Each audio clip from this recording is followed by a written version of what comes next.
Bunny, I cannot believe this. This is so beautiful. I find setting a table, to me, it's like painting a picture. It's one of the most favorite things I love to do. Every table is a little different. You never know what flowers you're gonna have.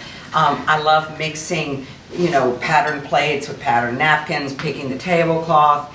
And I usually pick the tablecloth with the color of the season. So I designed this stand that I had made locally, and all the florist buckets are in. So when I'm doing flowers, they're up. Well, they're at the level you want them, because it's hard to have them on the floor. So we always just put the flowers, the cutting in the summer from the garden. These are some things that I bought at the florist, but I always cut from outside.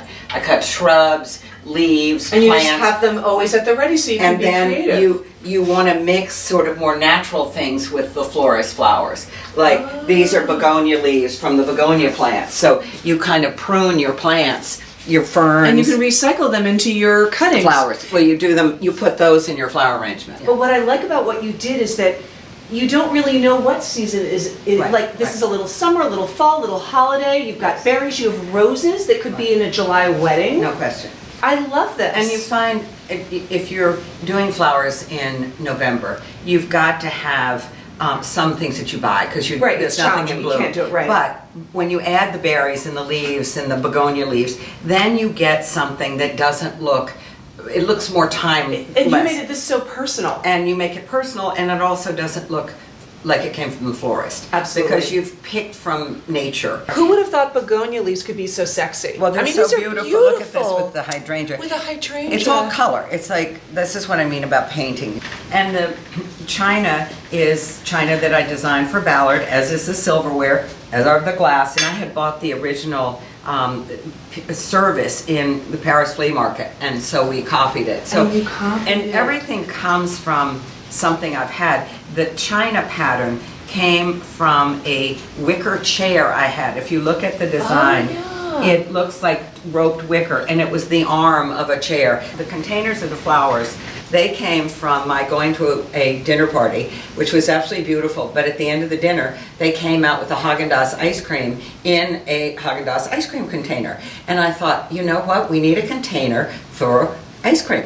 So these were designed to hold. Can I see this? Can I lift this up? They are designed to hold the Haagen-Dazs or You're ice cream amazing. container. I can't stand it. Then, I have to get this. Then you take there's a little thing in the bottom. The insert. But then you take it out, and it's the most perfect thing to do flowers in. And then, of course, just because I'm a little nutty, I'm always buying things to make the table interesting. Like and I found this collection of 12 ceramic frogs, antiquing in Millerton.